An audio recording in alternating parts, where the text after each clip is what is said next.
ओम नमः सिद्धेभ्य।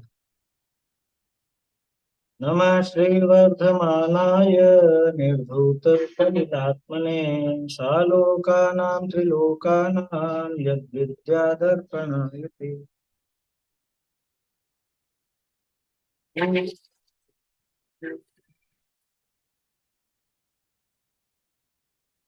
रत्न करंट श्लोकाचार में ये पूजन का प्रश्न उसमें चल रहा था। और इसमें अपन ने ये बातें भी देखी कि क्या क्या द्रव्य पूजन में काम में लेने लायक है, क्या क्या नहीं है। पूजन की विधि में कोई स्थापना की बात भी आई, कोई स्थापना की जानी चाहिए अलग से या नहीं, क्योंकि साक्षात जिनेन्द्र देव सामने तो विराजमान है ही सही, लेकिन वहां पे अतिरिक्त जो स्थापना करते हैं वो धोने में या चावलों में या लौंग के माध्यम से उचित है या नहीं, ये भी अपन ने देखा। रात में पूजा उचित है या नहीं, ये भी बात बीच में आई। तो ये सारी बातें अपन ने यहाँ पे देखी। सदाशिव जी ने काफी अच्छा इसमें खुलासा किया है। एक बात कल बहुत बढ़िया आई थी। अज्ञानी के कहने से, स्तवन से, अध्यात्म से परांगमुख होना कभी योग्य नहीं है। कि कभी भी किसी अज्ञानी के कहने से, अब वो कहना कैसा भी हो, चाहे वो टोंट के रूप में हो, चाहे भय दिखाना हो, चाहे और कुछ हो, तो किसी भी रूप में वो उचित नहीं है ना। ये विचार अपने को करना चाहिए। पिछले श्लोक देखते हैं अपन।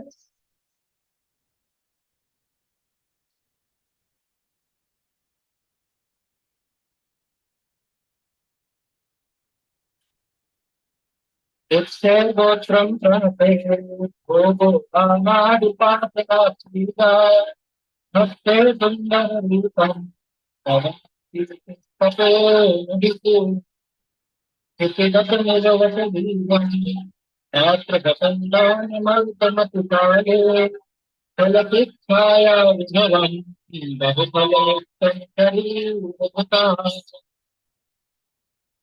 आहारौषधयोरुपकरणावासयोश्च दानेन वैयावृत्यं ब्रुवते चतुरात्मत्वेन चतुरस्रा श्रीशेण वृषभसेने पौण्डेशः शूकरश्च दृष्टान्ता वैयावृत्यस्येते चतुर्विकल्पस्य मन्यव्या देवादिदेवचरणे हरिचरणं सर्वदुःखनिर्हरणं कामदुहि कामदाहिनी परिचिनुयादादृतो नित्यम्। अब आगे यहाँ पे अकृत्रिम जिन चैत्यालय वर्णन है। चैत्यालयों का यहाँ पे वर्णन किया गया है कि किस तरह से अकृत्रिम चैत्यालय निर्मित है। पूरे 3 लोक में व्याप्त है, कहाँ कहाँ कैसे कैसे है, वो यहाँ पे वर्णन आ रहा है। क्योंकि पूजन का प्रकरण था ना, पूजा दर्शन आदि का प्रकरण है, तो वहां पे अकृत्रिम चैत्यालयों में भी कैसी क्या व्यवस्था रहती है, उसकी बात यहाँ चलती है। चलिए इसको अपन ढूंढारी के माध्यम से देखेंगे।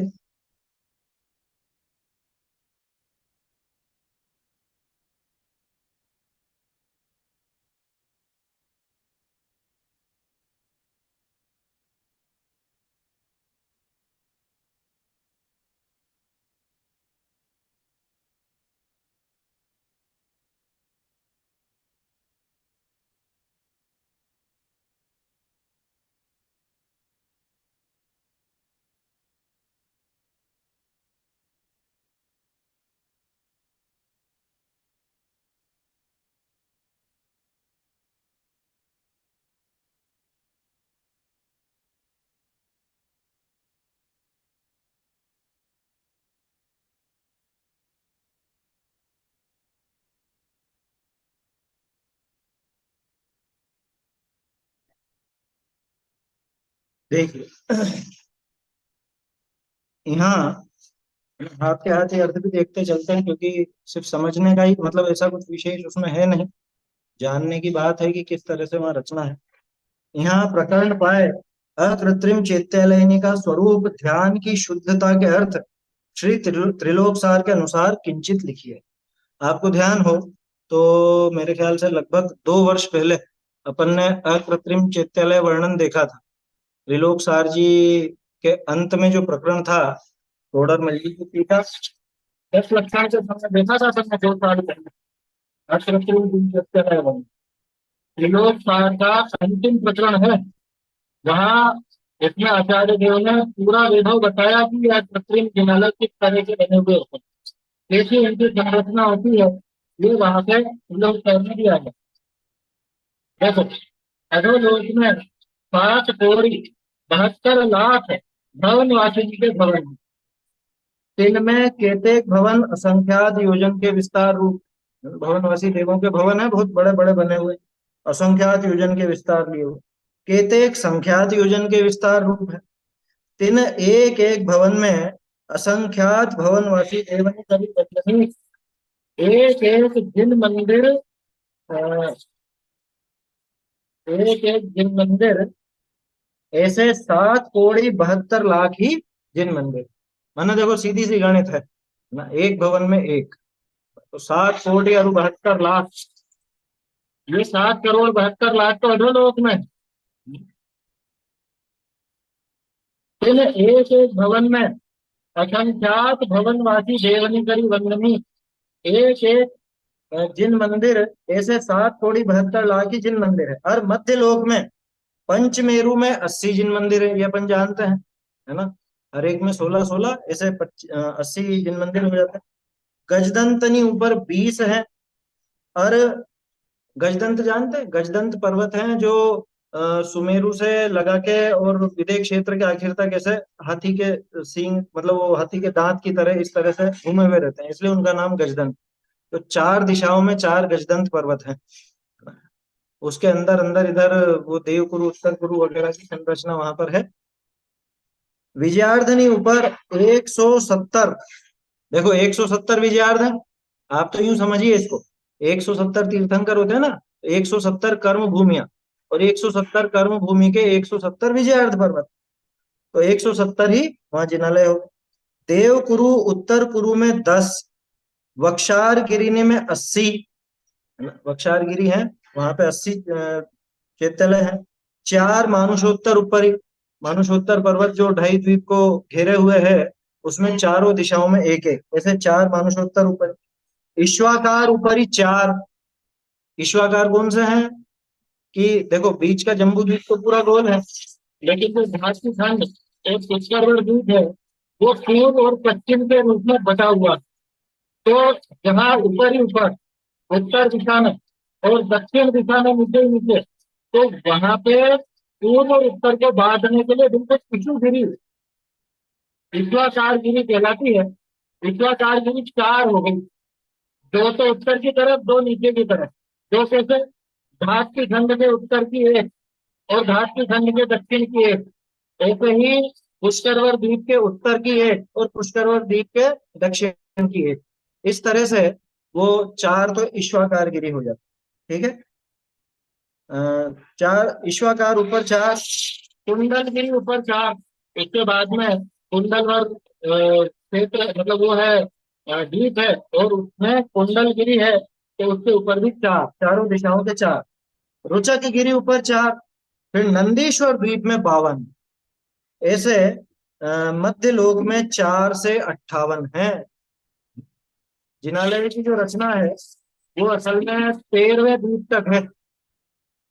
जो 13वां द्वीप है, 13वें द्वीप तक जिनालय मिलेंगे आप, अकृत्रिम चैत्यालय।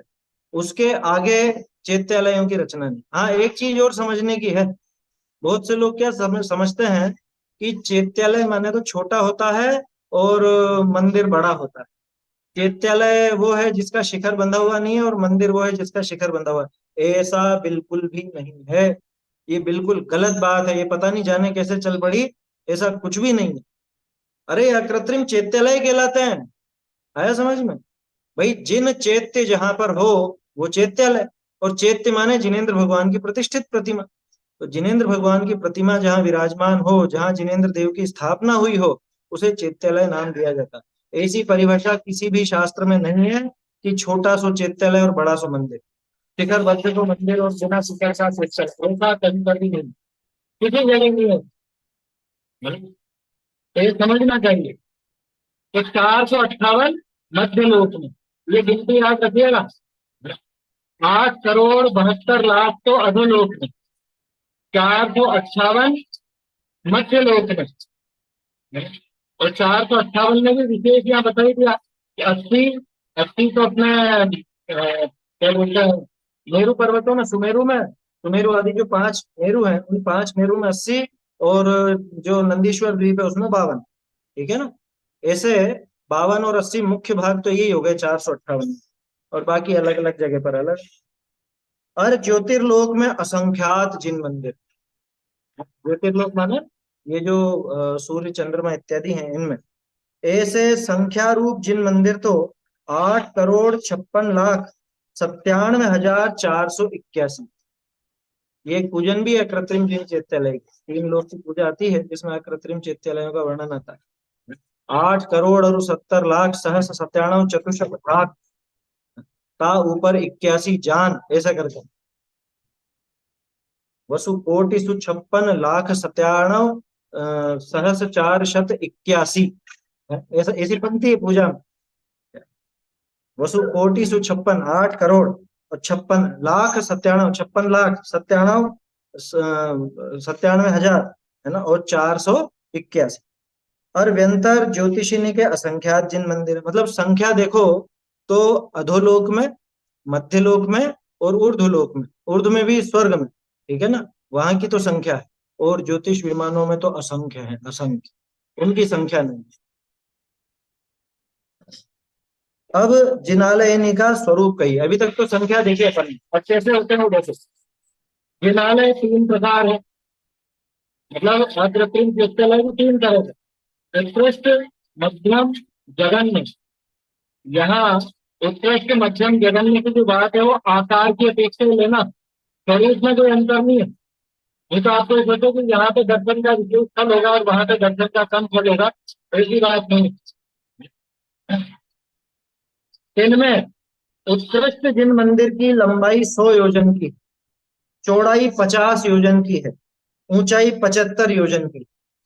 आप ये जो डायग्राम है ना, इसको आप विचार भी करोगे तो ये बिल्कुल श्रेष्ठ रचना कहलाती।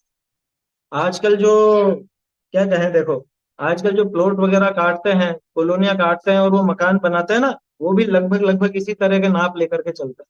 ये सबसे अच्छी बनावट रहती है। कैसी? कि लंबाई, लंबाई जो है उससे आधी हो चौड़ाई, और लंबाई और चौड़ाई के बीच की हो ऊंचाई। समझ में आई बात? लंबाई 100 योजन, चौड़ाई 50 योजन, ऊंचाई 75 योजन। एक परफेक्ट डायग्राम बनता, परफेक्ट ये क्या कहें अपन, नापतोल है पूरा। ये उत्कृष्ट की है, ध्यान रखना। और मध्यम जिन मंदिर 50 योजन लंबा, 25 योजन चौड़ा, 37.5 योजन ऊंचा। ये मध्यम हो गया, उससे आधा हो गया ये जब या जो उत्कृष्ट था उत्कृष्ट का आधा कर दो, तो उनकी लंबाई थी तो लंबाई इधर 50 योजन हो जाएगी, चौड़ाई 50 की जगह 25 हो जाएगी, और ऊंचाई 75 की जगह 37.5 हो जाएगी। और जगन्य जिन मंदिर, अभी छोटे वाले कृत्रिम चिकित्सालय, 25 योजन लंबा, ये आधा हो गया उसका, 25 योजन लंबा, 12.5 योजन चौड़ा, और 19.19 योजन ऊंचा। ठीक है, सीधी गणित है। उत्कृष्ट का आधा मध्यम, मध्यम का आधा जघन्य, ऐसा सीधा हिसाब। या उत्कृष्ट का 1/4 लगा लो, वो जघन्य हो जाए। और समक्ष की नींव जमीन में आधा आधा योजन की, आधा आधा योजन की नींव उसमें आपको मिल जाएगी जमीन में। हाँ, ये लाइन यहाँ पे छूट गई है, ये लाइन यहाँ पे लिखी है। ये जो चार्ट बना हुआ है ना,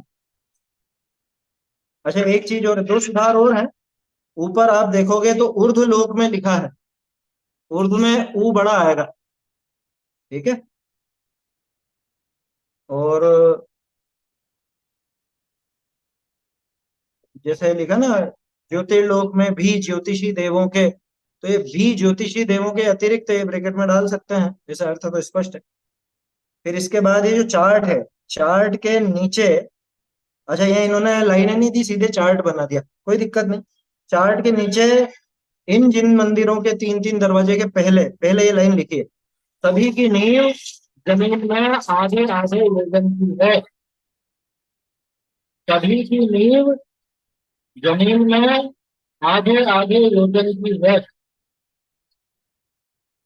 आवाज आ रही है बराबर? अच्छा, थोड़ा डिस्टर्बेंस होगा, वो मशीनें चल रही है इसलिए। सभी की नींव जमीन में आधे आधे योजन की है, ठीक है? इतना लिखना है इसमें।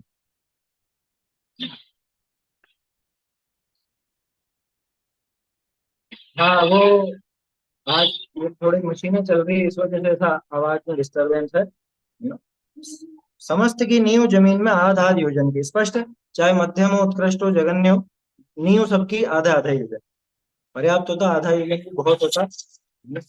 आधा योजन अकृत्रिम कैसे आएगा? अकृत्रिम नाप का लगेगा ना, अभी वाला नाप का नहीं।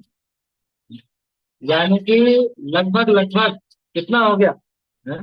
500 गुना बड़ा ये होता है, मतलब क्या कहें अपन अभी, जैसे लगभग लगभग 3500 किलोमीटर। अब इतनी नींव कम थोड़ी ना होती। एक योजन का मतलब होता है लगभग लगभग 13,000 किलोमीटर। नहीं सॉरी, साढ़े छह हजार, 6,500 7,000 के करीब, है ना? उतना किलोमीटर का एक उत्कृ वो वाला योजन, अलौकिक योजन। लौकिक योजन कम होता, लौकिक योजन तो लगभग लगभग 13 किलोमीटर का एक, और अलौकिक योजन लगभग लगभग 6,500 पौने 7 के करीब बैठेगा, है ना? 6,500 पौने 7 हजार। 500 गुना कर लो, लौकिक योजन से 500 गुना अलौकिक योजन होता है, ये नियम है, ठीक है? तो इतना बड़ा, इतनी तो बड़ी नींव है इनकी। बहुरी, इन जिन मंदिरनी के तीन तीन द्वार हैं, तिनमें सन्मुख द्वार तो एक एक है। सन्मुख माने सामने का जो मेन दरवाजा होता है वो तो एक एक। और अरे यशवाड़े दो के दो दो द्वार हैं। देखो यहाँ पे इन्होंने ये दरवाजों की भी यहाँ पे एक चार्ट बना दिया है। इस चार्ट में एक हल्का सा सुधार है।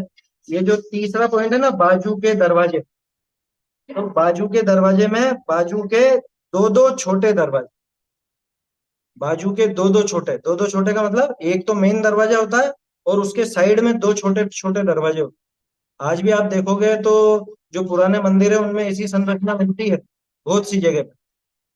हमने ऐसे कई मंदिर देखे हैं कि मेन बड़ा गेट तो है और उसके साइड में दो छोटे छोटे गेट और है। क्या क्या कह रहे हैं?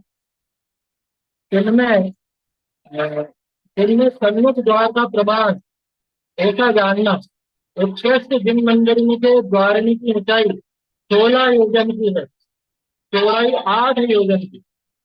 8 योजन चौड़े और 16 योजन ऊंचे, माने पूरा दरवाजा कितना हो गया? कि पूरा दरवाजा ही वो 16 बाई 16 का हो गया। 8 का एक है ना, 8 का एक तो दो दरवाजे, दो 8 8 के तो 16 बन जाएगा। मध्यम मंदिरनी के द्वार की ऊंचाई 8 योजन और चौड़ाई 4 योजन की, और जगन्य जिन मंदिरनी के द्वार की ऊंचाई 4 योजन की और चौड़ाई 2 योजन। माने कुल मिला के वही गणित चल रही है, उत्कृष्ट का आधा मध्यम, मध्यम का आधा जगन्य। गौरी, पछवाड़े में के दो दो छोटे द्वार, पछवाड़े मतलब पास में जो रहते हैं, दोनों बाजू में, आजू बाजू में। पछवाड़े के दो दो छोटे द्वारनी का प्रमाण ऐसा जानना, उत्कृष्ट जिन मंदिरनी का छोटा द्वार की ऊंचाई 8 योजन की और चौड़ाई 4 योजन। ये गणित समझ में आई? बीच का जो मेन दरवाजा है वो था 16 योजन ऊंचा और 8 योजन चौड़ा, और इसके पास वाले जो दो दरवाजे रहेंगे उसकी लंबाई रहेगी इससे आधी, लंबाई चौड़ाई आधी हो जाएगी। या यूं समझ लो कि मध्यम की जो मेन दरवाजे की लंबाई चौड़ाई है वो इनके आसपास वाले की लंबाई चौड़ाई है। ऐसे ही मध्यम की जो आसपास वाले की लंबाई चौड़ाई है वो जघन्य की मेन दरवाजे की हो जाएगी, ऐसा समझ। जगन्य जिन मंदिरनी का द्वार की ऊंचाई 4 योजन की और चौड़ाई 2 योजन की है। बहुरी पसवाड़नी के दो दो छोटे द्वारन का प्रमाण ऐसा जानना, उत्कृष्ट जिन मंदिर का छोटा द्वार की ऊंचाई 8 योजन की और चौड़ाई 4 योजन की, और मध्यम जिन मंदिरनी के छोटे द्वारनी की ऊंचाई 4 योजन की है और चौड़ाई 2 योजन की है, और जगन्य जिन मंदिरनी के छोटे द्वार 2 योजन ऊंचा और 1 योजन चौड़ा है। ठीक है, तो सीधी गणित की, इसमें समझाने जैसा कुछ भी नहीं है। वो डायग्राम समझ में आ रहा होगा आपको, मेन दरवाजा और मेन दरवाजे के पास के दो छोटे दरवाजे, ऐसा है। यहाँ भद्रशाल वन, नंदनवन नंदीश्वर द्वीप में, है ना, और स्वर्ग के विमाननी में उत्कृष्ट प्रमाण सहित जिनालय है। ये अब साफ समझने की चीज कि उत्कृष्ट कहाँ पे, मध्यम कहाँ था और जघन्य कहाँ, कहाँ कहाँ बताया? भद्रकाल, नंदन, नंदीश्वर द्वीप और स्वर्ग के विमान। माने जो पंच मेरु है, पंच मेरु में जो चार वन है, चार वन में से जमीन वाला भद्रकाल वन वो सबसे बड़ा, और ऊपर का नंदन वन वो भी नजदीक ही 500 योजन ऊपर है। इन दोनों वनों में उत्कृष्ट पेट्यालय है। पूरे पंचमेरु में उत्कृष्ट नहीं है, ऊपर के जो दो हैं उनमें अलग आएगा नाम, ये नीचे वाले जो जमीन पर है और जो 500 योजन ऊपर नंदनवन है उसका नाम। और नंदीश्वर द्वीप में भी आपको सारे उत्कृष्ट मिलेंगे, और स्वर्ग के विमानों में भी उत्कृष्ट प्रमाण सहित जिनालय। अरे सोमनस वन में, रुचक पर्वत में, कुंडलगिरी ऊपर, वक्षारगिरी में ऊपर, विश्वाकार ऊपर, मानुषोत्तर ऊपर, कुलाचलनी ऊपर, मध्यम प्रमाण ये जिन मंदिर हैं। ठीक है। और पांडुप वन जो ऊपर ही ऊपर है, कुमेरु में सबसे ऊपर जो पांडुप वन है, पांडुक वन के जिनालयनी का जगन्य प्रमाण है। बहुरी विजयार्थ पर्वतनी ऊपर, और जम्बू शालमली वृक्षनी विषय, मतलब जो चैत्य वृक्ष है उनमें जिन मंदिरनी की लंबाई 1 कोस की, यहाँ का नाप अलग है बिल्कुल। यहाँ का नाप उत्कृष्ट मध्यम जगन्य जैसा नहीं है, ये अलग नाप आया कहाँ पे, एक तो विजयार्थ में, और जो जम्बू शालमली वृक्ष है क्योंकि वो चैत्य वृक्ष है ना, चैत्य वृक्ष इतने बड़े नहीं हो सकते, तो वहां जिन मंदिरों की ऊंचाई लंबाई 1 कोस की। और अवशेष जे भवन वासिनी के भवननी में है, तथा व्यंतरनी के ज्योतिष देवनी के जिनालय हैं, ते यथा योग के लंबाई जिनेन्द्र भगवान देखी, तैसे प्रमाण दिए है। मतलब वहां पे वो देवों के वैभव के अनुसार वो चैत्यालय भी दिखेंगे, है ना। अब उनमें जो इंद्र होंगे उनके यहाँ पे बड़े होंगे, जो दूसरे होंगे सामान्य होंगे उनके यहाँ छोटे होंगे, इस तरह से अपन समझ सकते हैं। मतलब मूल अकृत्रिम चैत्यालय जो अपन देखें तो मध्य लोक का ही नाप बैठता है। बाकी देवों के में स्वर्ग के तो बता दिए उत्कृष्ट होता है, और इनमें भवनवासी ज्योतिष और यंत्र में यथा योग केवल ज्ञान अनुसार समझना चाहिए। ठीक है। यथा योग के लंबाई जिनेन्द्र भगवान ने देखी उतनी। अब जिन मंदिरनी का बाह्य परिकर 7 गाथानी में गया है, ये चीजें छूट गई, कहते हैं जो लिखा ना, कहते हैं कि स्थान पे लिख लीजिए 7 गाथाओं में कहा है, वही त्रिलोक सार में जिन मंदिरों का बाह्य परिकर 7 गाथाओं में लिखा गया है, तो वो तो विशेष तो आपको वहां से पता चलेगा। अब देखो रीडिंग का ही मुख्य है इसके अंदर, वो मैं पढ़ता जा रहा हूँ, आप थोड़ा समझने का प्रयास कीजिएगा। अपने सामने चित्र नहीं है, एक वीडियो यूट्यूब पर उपलब्ध है मेरे ख्याल से अकृत्रिम चैत्यालयों की। अब किसी ने तो ऐसा कहा कि शायद एकदम परफेक्ट नहीं है, फिर भी समझने के हिसाब से काफी अच्छी है। समझने के हिसाब से आप उसको समझ सकते हैं, और त्रिलोक सार जी की जो टोडरमल जी की टीका है उसके आधार से भी, अंत का प्रकरण है अंतिम प्रकरण, वहां से भी समझ सकते हैं। हाँ वीडियो है, देखिए। अब जिन मंदिरनी का बाह्य परिकर 7 गाथानी में गया है, समस्त जिन भवननी के चार तरफ चार चार द्वारनी करी युक्त मणिमयी 3 कोट है, बीचों बीच जिन मंदिर, और वो 3 कोट से घिरा हुआ है। हाँ यथा योग की शब्द एक साथ आएगा, है ना, यथा योग की शब्द एक साथ आता है, उसको एक साथ कर लीजिए। देखो बीचों बीच तो वो जिनालय है ना, आकृत्रिम चैत्यालय, उसके चारों तरफ गोल घेरे में 1 कोट, फिर दूसरा कोट, फिर तीसरा कोट, है ना, परकोटे होते हैं ना, ऐसे परकोटे बने हुए हैं, और वो भी चार चार दरवाजों सहित है। काय के हैं, रत्नमयी है, मणिमयी है। अरे द्वारनी होए, और द्वारनी होए चार चार चीज, जमीन की प्रति एक एक मान स्तंभ है। एक ख्याल आ रहा है आपको? समावसरा की जो रचना है बिल्कुल वैसी रचना है, बस समावसरा में कोट कोटों की संख्या ज्यादा है, यहाँ पे 3 कोट है। और जो दरवाजे से अंदर जाते हैं अपन हिमालय की तरफ, चाहे किसी भी दिशा से जाओ, प्रत्येक दिशा की तरफ से एक एक मानव स्तंभ आपको मिलेगा, है ना। तो उस गली में, उस गली के अंदर आपको एक एक मान स्तंभ और नव नव स्तूप है, 9 9 स्तूप भी हैं वहां पर। जैसे 9 स्तूप अपन ने इसकी समअवसरण की 7वीं पृथ्वी में देखे, उसी तरह से यहाँ पे भी 9 स्तूप बने हुए हैं। और तिन तीन कोट का अंतराल के मायन पहला दूजा कोट, कोट से बीच वन है। पहला कोट और दूसरा कोट, इन दोनों के बीच में जंगल मिलेगा। हाँ, मान स्तंभ शब्द भी एक साथ आता है, ये इन्होंने अलग अलग लिख दिए सर, वो सुधार कर लेना चाहिए।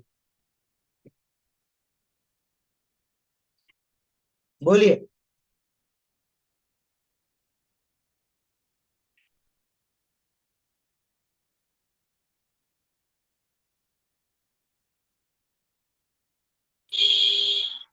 सर, जैसे ये अकृत्रिम चैत्यालय में जो मानस्तंभ होते हैं, हम्म। तो यहाँ इसमें जो देव वगैरह जो दर्शन करने जाते हैं, तो अपने लिए सामान्य विधि ये है कि अपन जब मंदिर में जाएं और पहले अगर महास्तंभ हो तो पहले महास्तंभ के दर्शन करने चाहिए, ऐसा है ना?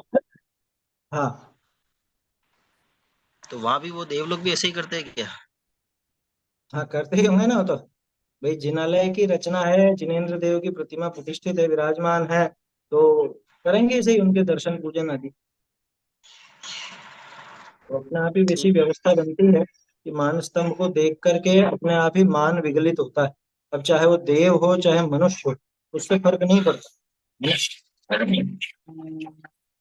तो इन तीन कोट का अंतराल के मायन पहला दूजा कोट के बीच वन, पहले और दूसरे कोट के बीच में तो जंगल है, और दूसरा तीसरा कोट के बीच ध्वजा है। बस, पहला कोट आगे बढ़ोगे तो जंगल मिलेगा, फिर आएगा दूसरा कोट, दूसरे कोट को पार करके आगे बढ़ोगे तो ध्वजाएं आएंगी। तीसरा कोट और चैत्यालय के बीच में चैत्य भूमि है। तीसरे कोट से जब अंदर प्रवेश करते हैं और चैत्यालय तक जाते हैं तो बीच में चैत्य भूमि आती है। तीन जिन भवननि विषय 108 गर्भगृह है। एक एक चैत्यालय में एक एक गर्भगृह।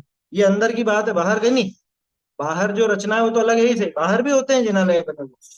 लेकिन ये जो मुख्य चैत्यालय है उसमें अंदर 108 गर्भगृह।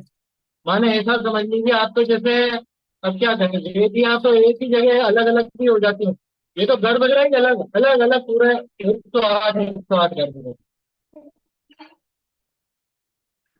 हाँ, वो जिनालय की भूमि आ गई।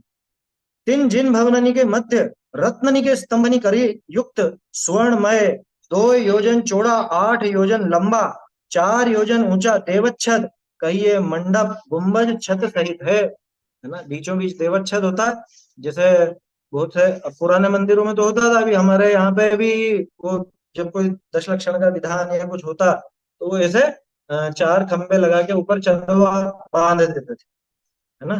तो ऐसे ही वहां पे चंदोए जैसा देवच्छद बना हुआ। अंतर इतना है कि अपने यहाँ तो हिलता डुलता है, वहां फिक्स है, बहुत बड़ा है। देखा ना, 8 योजन लंबा, 4 योजन नीचा और 2 योजन चौड़ा। ऐसे तो मोटे मोटे खंबे, 2 योजन चौड़े खंबे। जो ऐसे देवस्थल है। इस विषय इस विषय 108 गर्भगृह है। इसके अंदर 108 गर्भगृह मिलेंगे। इन गर्भगृह विषय आदि जिनेन्द्र से देह प्रमाण उच्च। आदि जिनेन्द्र मतलब आदिनाथ जी के बराबर है। कहने का अर्थ यह कि उत्कृष्ट जो अवगाहना है 500 योजन, 500 योजन के देह प्रमाण उच्चता युक्त 108 जिन प्रतिमा रत्नमय है। एक एक गर्भगृह में एक एक 500 योजन ऊंची। कैसे है जिन प्रतिमा? भिन्न भिन्न सिंहासन छत्र त्रय आदि प्रातिहार्य प्रातिहार्य करी सहित है। सबके अलग अलग प्रातिहार्य मौजूद है। अति नील अति नील मस्तक विषय जिनके केश है। क्या प्रमाण? क्या? हाँ, उनकी ऊंचाई का प्रमाण है 500 योजन ऊंचा। 500 योजन नहीं, सॉरी, 500 धनुष। 500 योजन गलत बोलने में आ गया। 500 धनुष ऊंचा। 500 धनुष ऊंचा उनका वो आकार है। और माथे पे केश कैसे हैं कि बिल्कुल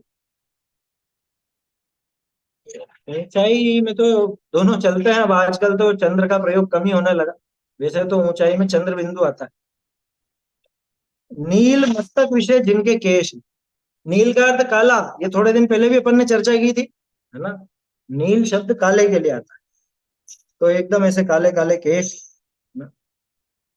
ते केशनी के आकार रत्ननी के पुद्गल परिणमे है, केश नहीं है, ये गजब की बात।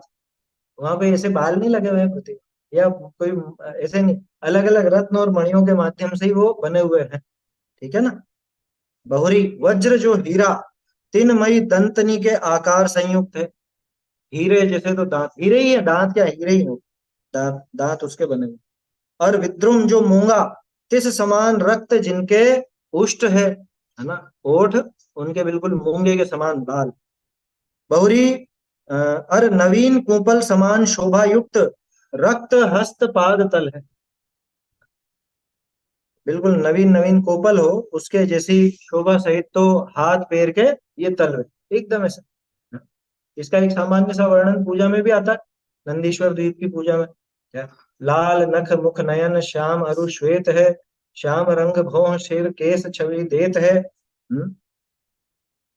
हस्तपाद तल है। और क्या लिखा देखो, श्री राजवार्तिक में प्रतिमा का वर्णन है। वर्णन में लोहिताक्ष मणि करी व्याप्त अंक, व्याप्त अंक स्फटिक मणिमय है, स्फटिक मणिमय है नयन जिनके, और अरिष्ट मणिमय है श्याम नेत्रनी की तारिका जिनके।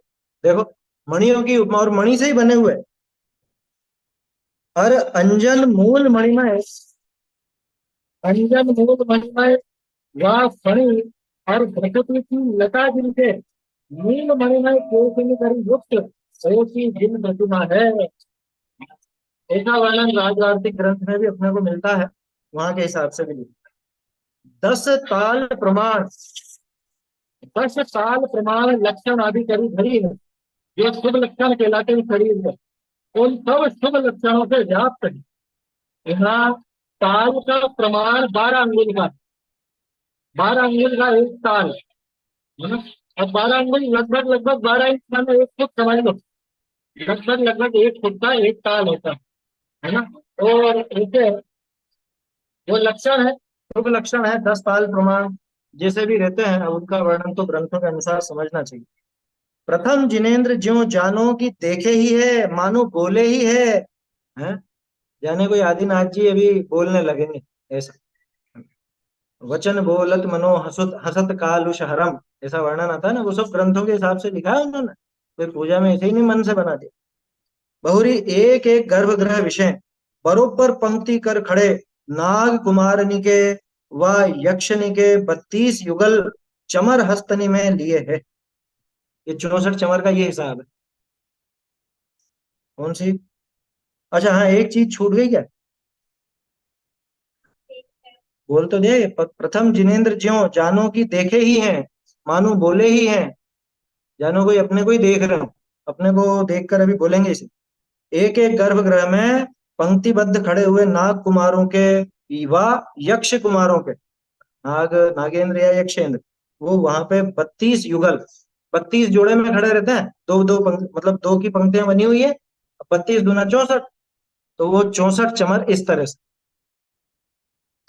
भावार्थ, एक एक गर्भगृह में एक एक जिन प्रतिमा के दो तरफ समस्त आभरणनी करी भूषित और श्वेत निर्मल रत्नमय चमर हस्त में धारण करते नाग कुमार व यक्ष 64 चमर ढारे है। आया समझ में, वही पूरे आभूषण सहित और अपने वस्त्र आदि सहित निर्मल रत्नमय चमर, रत्नमय चमर और कुछ नहीं। ऐसे एक वो 64 चमर ढारते, ऐसे 108 प्रतिमानी के जुदे जुदे प्रातिहार्य एक एक जिनालय में, है ना।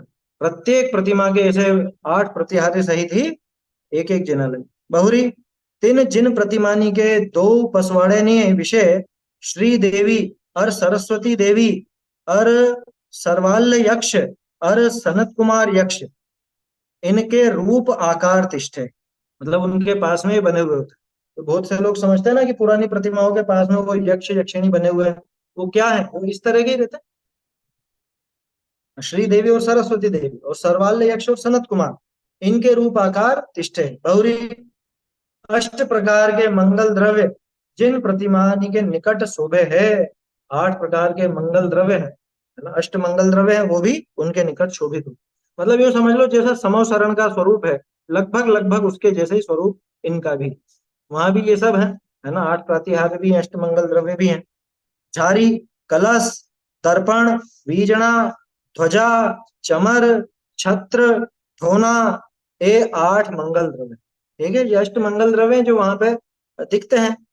ते एक एक मंगल द्रव्य 108 प्रमाण एक एक प्रतिमा कने शोभे। एक एक नहीं होता ये, कितने कितने, 108 108। अब लगा लो हिसाब, 864 तो ये मंगल द्रव्य हो गए, हर एक प्रतिमा के नजदीक ऐसे रहते हैं। 108 प्रमाण एक एक प्रतिमा कने शोभे, एक एक प्रतिमा के पास शोभित होते हैं। हाँ, ऐसे होता है। अब गर्भगृह के बाह्य रचना को ऐसे जानो, ये तो गर्भगृह की बात थी, जो 108 गर्भगृह थे ना, उसमें ऐसी रचना। बाहर की रचना कैसी, मणिजटित, स्वर्णमय, पुष्पनी करी शोभित, बणिया जो देवच्छंद, जो देवच्छंद यानी कि वो चंदोवा जैसा था। टीका अग्रभाग के मध्य, उसके अग्रभाग के बीच में रूपामयी और स्वर्णमयी 32,000 कलश, क्या घड़े रखे हुए हैं सोने और चांदी के, क्या कितने, 32,000। बहुरी महाद्वार जो बड़ा द्वार, ताके दो पार्श्वनी विषय 24,000 धूप के घड़े। वो जो दोनों पास के छोटे दरवाजे थे ना, वहां पे 24,000 धूप के घड़े। बहुरी तिस महाद्वार के बाहर दो तरफ 8,000 मणिमयी मालाएं। दोनों तरफ देखोगे महाद्वार के दोनों तरफ, तो वहां पे 8,000 मणिमयी मालाएं ऐसी लटकी हुई हैं। 3 मणिमयी मालानी के बीच 24,000 स्वर्णमय माला है। 8,000 के बीच में 24,000, यानी हर एक के दो दो के बीच में 3 3, ऐसे समझ लेना। बहुरी तिस महाद्वार के आगे सन्मुख मुख मंडप है, जो महाद्वार है उसके आगे मुख मंडप। तिस मुख मंडप विषय 16,000 कलश है। इधर अंदर कितने थे, अंदर 32,000 थे, बाहर की तरफ जो महामंडप बना हुआ वहां पे 16,000, और 16,000 स्वर्णमय माला है। मालाओं की संख्या भी 16,000। तिस मुख मंडप विषय 16,000 धूप घट है ना। यहाँ पे कितने थे, वो 24,000 धूप घट थे ना, वहां पे 16,000 धूप घट है। तिस मुख मंडप का मध्य विषय ही है, ये लाइन नहीं है क्या? इसके आगे बीच के बाद में चांदी और स्वर्ण की प्रतिष्ठा कलश। हम्म, महाद्वार के बाद में 24,000 के बाद। हाँ, क्या तो क्या है, 2 बार है वो, एक अंदर का एक बाहर का, है ना। देखो, अम, सन्मुख मुख मंडप, तिस मुख मंडप में 16,000 कलश, 16,000 स्वर्ण में माला। तिस मुख मंडप विषय 16,000 धूप घट। तिस मुख मंडप का मध्य विषय ही महान मिष्ट झंझनाट शब्द करती मोती और मणनि करी निपजी किंकणी जे छोटे घंटा, तिन करी सहित नाना प्रकार के घंटानी के समूह अनेक रचना करी युक्त शोभे। तरह तरह की वहां घंटियां और घंटे लटके हुए हैं, स्वर्णमय, रत्नमय, मणिमय है। मतलब हल्का काम तो कुछ मिलेगा ही नहीं आप, आया समझ। सोने चांदी से नीचे तो बात ही नहीं होगी। कुछ भी नहीं मिलेगा और धातु का, रत्न मिलेंगे, सोना चांदी मिलेगा। अब जिन मंदिर के छोटे द्वाराधिक का स्वरूप कहे है, जिन मंदिर का दक्षिण उत्तर के पसवाड़े ने क्या मध्य में प्राप्त जे छोटे द्वार, जिन मंदिर के दक्षिण और उत्तर के, दक्षिण दिशा और उत्तर दिशा के पसवाड़े के जो मध्य में छोटे द्वार हैं, तिस विषय जो महाद्वार विषय कया विधान, विधान ते समस्त रचना आधी आधी जाननी। आया समझ में? जो महाद्वार था उससे आधे आधे समझ लो। मणिमाला 4,000 है, धूप घट 12,000 है, स्वर्णमाला 12,000 है, वही हो गया, आधे हो गए सबके सब। 3 छोटे द्वारनी के आगे मुख मंडप है, इसमें स्वर्ण के घट 8,000, वहां 16 थे, इधर 8 हो गए, और स्वर्ण में माला 8,000, 8,000 धूप घट, और मुख मंडपनी में क्षुद्र घंटिका आदि अनेक रचना है। अब इसमें समझने जैसा कुछ है नहीं, हो तो गणित है पूरी, और एक संरचना है ना। वो चित्र यूं देखो तो सामने समझ में भी आता है, यहाँ तो अपन पढ़ के ही समझ रहे हैं। अनेक रचना बहुरी तिस मंदिर का पृष्ठ भाग विषय मणिमाला तो 8,000, पृष्ठभाग माने पिछला हिस्सा, पिछले हिस्से में मणिमाला 8,000, स्वर्ण माला 24,000, माला तो चोगिरद भीति के लूमती जाननी, मालाएं तो चारों तरफ, वो जो भीत, भीत माने दीवार, दीवार पे लटकी हुई जानना उन मालाओं को। और घड़े पृथ्वी विषय तिष्ठते जानने, घड़े सब पृथ्वी पे रखे हुए हैं वो, स्वर्ण के और चांदी के, है ना। और घंटा मंडप के माही लूमती जाननी, मंडप के बीचों बीच जैसे लूमती, लूमती मतलब लूमती हुई, लटकती हुई। और मुख मंडप आदि का विस्तार आदि स्वरूप 15 गाथानी में कया है, सो कहिए, है ना। 15 गाथाओं के माध्यम से ये कहा गया है। ये चीज यहाँ पे छूट गई है। इस मुख मंडप, मुख मंडप का विस्तार आदि स्वरूप 15 गाथाओं में कहा गया है। एक सेकंड,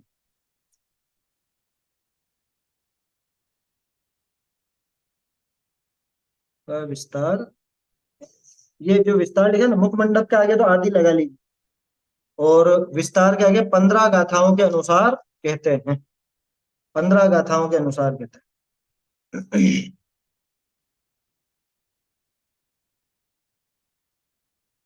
देखिए, इस मंदिर के आगे मुख मंडप है ना। देखो मंदिर तो मेन हो गया, यानी वो जिनालय तो चैत्यालय तो एक हो गया, उसके आगे जो मुख मंडप है वो कैसा मुख मंडप है, सो जिन मंदिर के समान 100 योजन लंबा, 50 योजन चौड़ा, 16 योजन ऊंचा। यहाँ पे अंतर आ जाएगा, यहाँ पे लंबाई चौड़ाई तो लगभग वैसी है, लेकिन ऊंचाई 16 योजन की हो जाए, ठीक है ना, ऊंचाई 75 योजन की नहीं रहेगी। और तिस मुख मंडप के आगे चौकोर प्रेक्षण मंडप है, मतलब अब मंदिर में प्रवेश करोगे उसके पहले मुख मंडप आएगा, मुख मंडप के पहले प्रेक्षण मंडप आएगा, प्रेक्षण मंडप के साथ 100 प्रेक्षण मंडप, 100 योजन चौड़ा लंबा और 16 योजन से अधिक ऊंचा, मतलब खड़े होकर के देखने का, वो वहां पे 16 योजन ऊंचा है, और ये उससे थोड़ा ऊंचा है, जो मुख मंडप था उससे ये थोड़ा सा ऊंचा समझ। देखने का प्रतिमा वगैरह है, कुछ भी देखना है, एक सेकंड, कुछ, हाँ 16 योजन से अधिक ऊंचा है। देखिए 16 योजन से अधिक ऊंचा, 30 प्रेक्षण मंडप के आगे 80 योजन लंबा और 80 योजन चौड़ा लंबा और 2 योजन ऊंचा स्वर्णमय पीठ, पीठ माने जैसे चबूतरा होता है ना, चबूतरे की तरह वो बना हुआ है, वो सिर्फ 2 योजन ऊंचा, बाकी 80 योजन लंबा चौड़ा। और पीठ नाम चौतरा का जानना, चबूतरा हो गया। इस पीठ का मध्य विषय चौकोर 64 योजन चौड़ा लंबा और 16 योजन ऊंचा आस्थान मंडप, ठीक है, या आस्थान है, वो स्थान नहीं है, आ शब्द जोड़ लीजिएगा उसमें, आस्थान मंडप।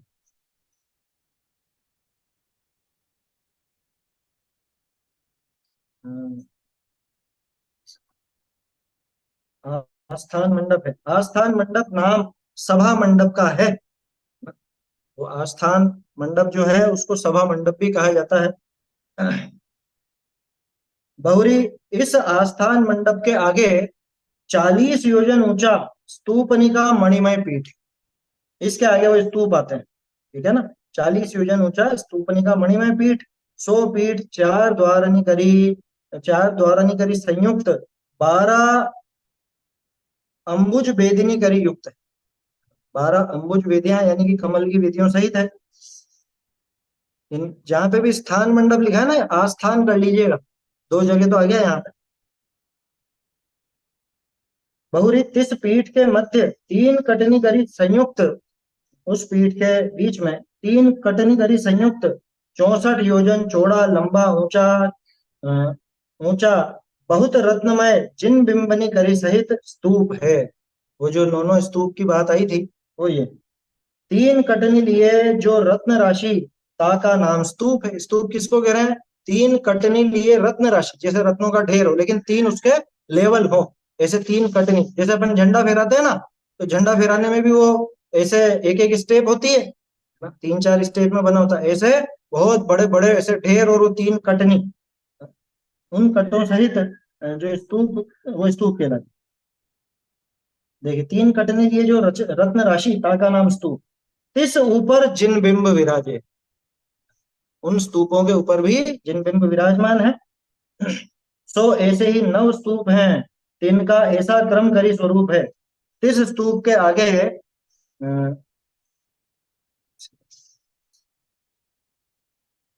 ये कितना 16 योजन ऊंचा आया था ना, तो मैं सहित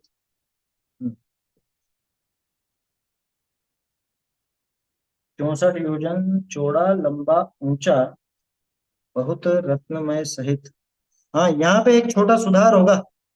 64 योजन लंबा ऊंचा, अ, एक सेकंड, तीन कटने युक्त, 64 योजन चौड़ा लंबा ऊंचा। इन्होंने तो तीनों में 64 लिखा है, और यहाँ पे 16 लिखा हुआ है, तो यहाँ पे 16 के स्थान पर 64 कर लीजिएगा। अब ये देखने की बात है कि यहाँ पे 64 है या 16 है, तो लिखने में ही तो नहीं आ गया ऐसा, क्योंकि आगे के जो अ, वो पीठ वगैरह है वो सब तो 16 योजन या इस तरह की है, सभा मंडप वगैरह। लेकिन हो सकते हैं स्तूप है, तो स्तूप तो ऊंचे होते हैं, है ना, तो 64 ही बनेगा यहाँ पर। ठीक है ना, 64 लिख लीजिएगा, सदाशिव जी ने तो 64 दिया है। हाँ, 16 काट के 64 लिख लीजिए। इनके ऊपर जिन बिंब विराजमान।